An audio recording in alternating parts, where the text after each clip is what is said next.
ETF index mutual funds నేర్చుకుని stock మార్కెట్లో రాణించాలనుకుంటున్నారా? వెంటనే ఈ నెంబర్కి కాల్ చేయండి. నమస్తే రమగారు. నమస్తే జయ. ఏదైనా మంచి కథ చెప్తారు? పూర్వం అట కోసల దేశానికి వర్ధమానుడని ఒక రాజు ఉండేవాడు. అబ్బాయి తొందరగా రాజు అయిపోయాడు. 20-21 అలా వచ్చేసరికి అప్పుడు ఆయనకి పొరుగు దేశంలో దేశపు రాజకుమార్తె మంజరి అని ఒక అమ్మాయి ఫోటో అవి వచ్చినాయి. అమ్మాయి చాలా అందగత్తె. ఆ అమ్మాయే కావాలని పట్టుపట్టి పెళ్లి చేసుకున్నాడు.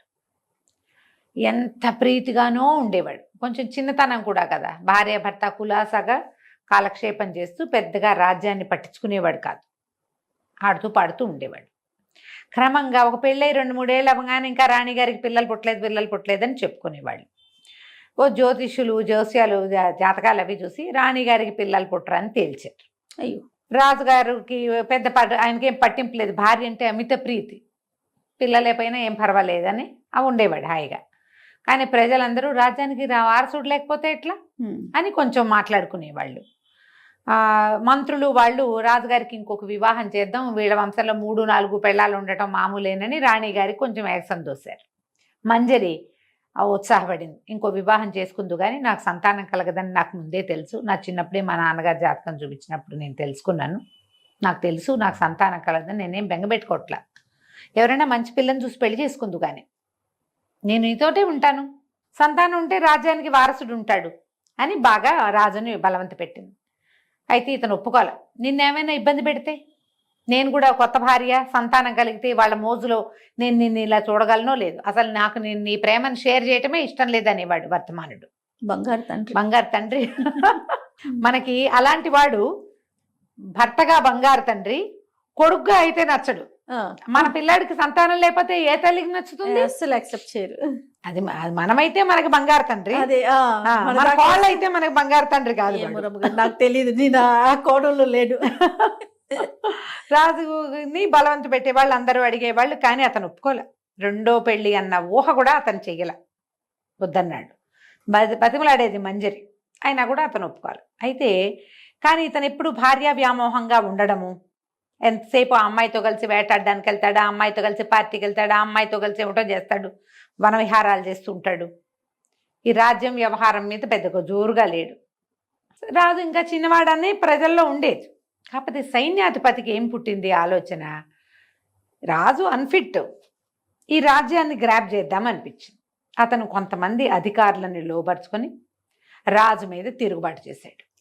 తిరుగుబాటు చేసి మొత్తం సైన్యం అంతా విరుచుకుపడింది కోట మీద. సైన్యాధిపతి అనేసరికి అతని చేతిలో ఉంటారుగా.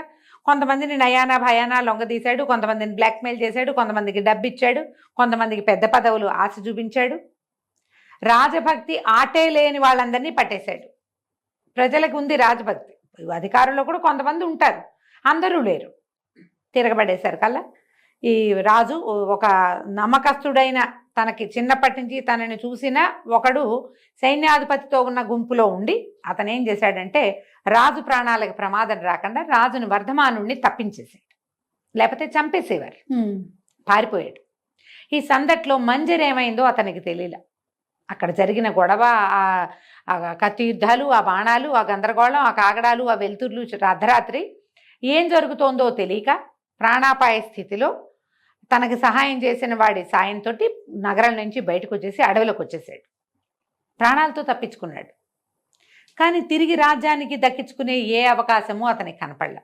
ఎవరు లేరు అతనితో, ఒంటరిగా అయిపోయాడు. అడవిలోకి వచ్చేసి అడవిలో ఒక చిన్న పర్ణశాల లాంటిది నిర్మించుకుని అక్కడ ఉండటం మొదలుపెట్టాడు.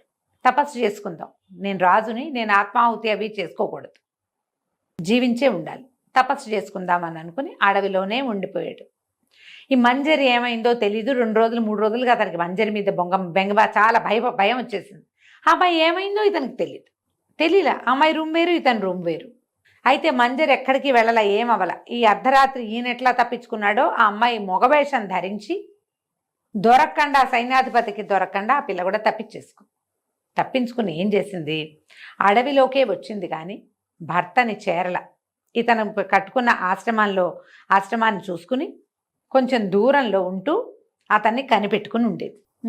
మళ్ళీ దగ్గరికి వెళ్తే భర్త మళ్ళీ వివాహము అవి అనుకోడు, తనతోటే ఉండాలంటాడు.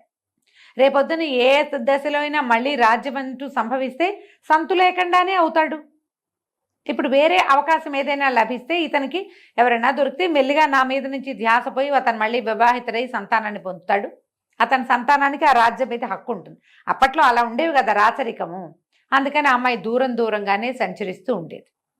అతను ఒంటరిగా ఉన్నాడు. ఈ అమ్మాయి కూడా మంజరి కూడా ఒంటరిగానే ఉంది. అయితే ఒకనాడు ఆ అమ్మాయికి ఒక విచిత్రమైన అనుభవం ఎదురైంది.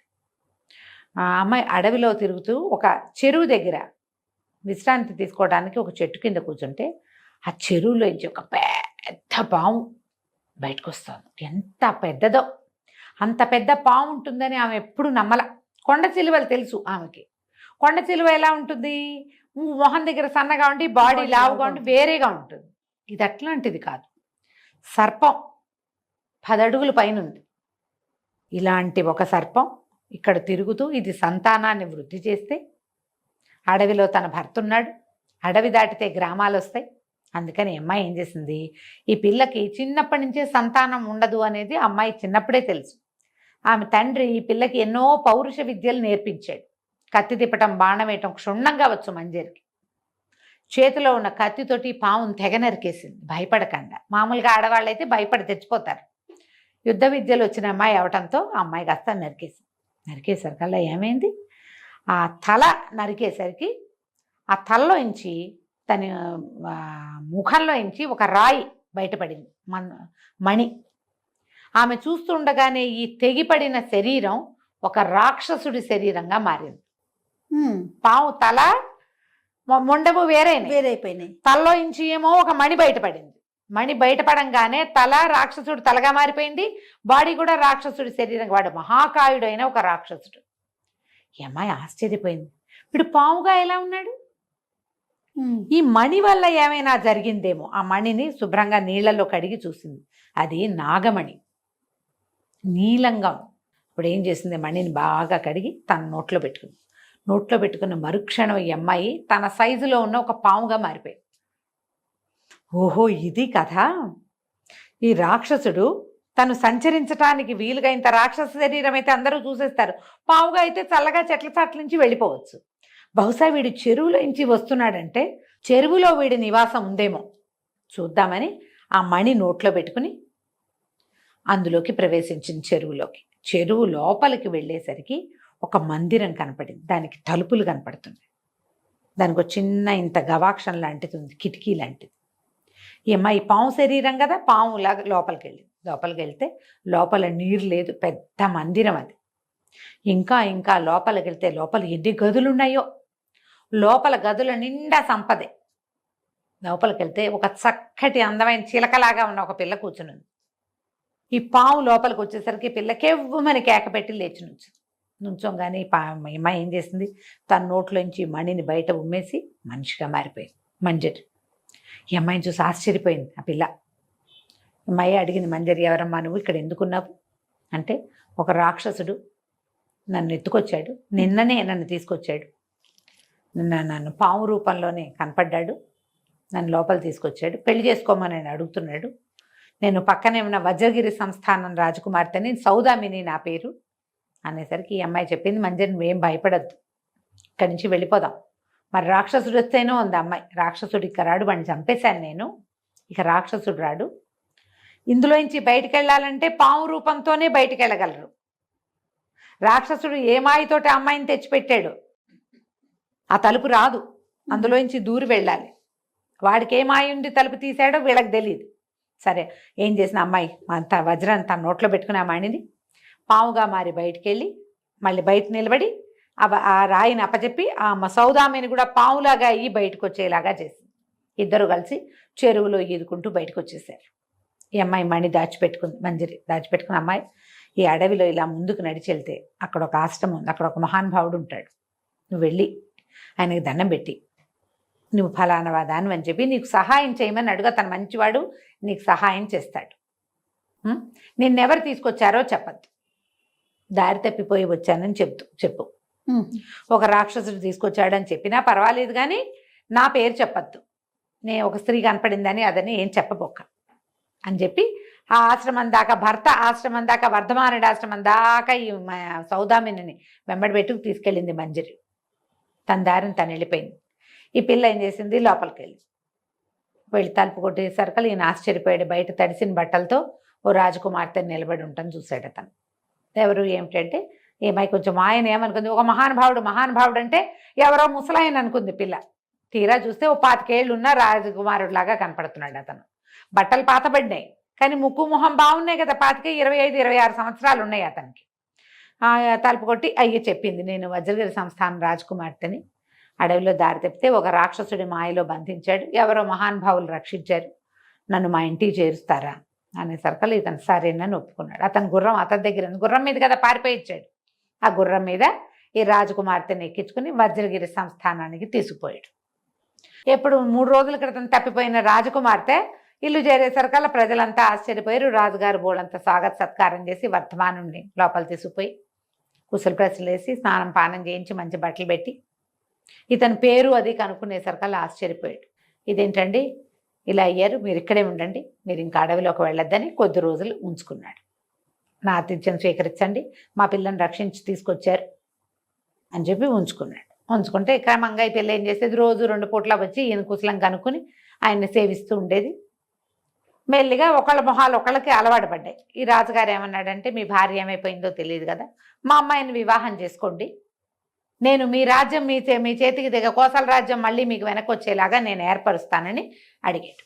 అడిగేసరికి అతను కొంచెం ముందు వెనక ఆడాడు.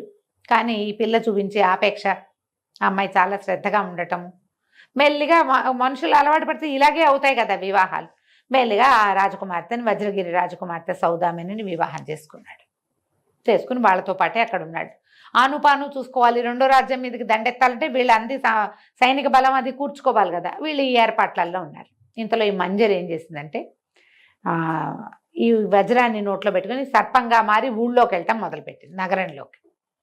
ఈ సైన్యాధిపతి రాజుగారు సరిగ్గా చేయట్లేదని ప్రజలకి న్యాయం చేయాలని తీసుకోలా, రాజ్యాన్ని సొంతం చేసుకోవటమే అరాచకంగానే ఉంది రాజ్యం.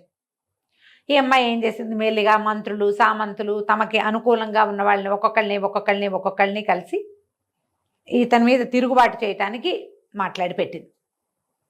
మాట్లాడి ఈయన వజ్రగిరి సంస్థానంలో ఉన్నాడని వాళ్ళకి ఆనుపాను అందించింది.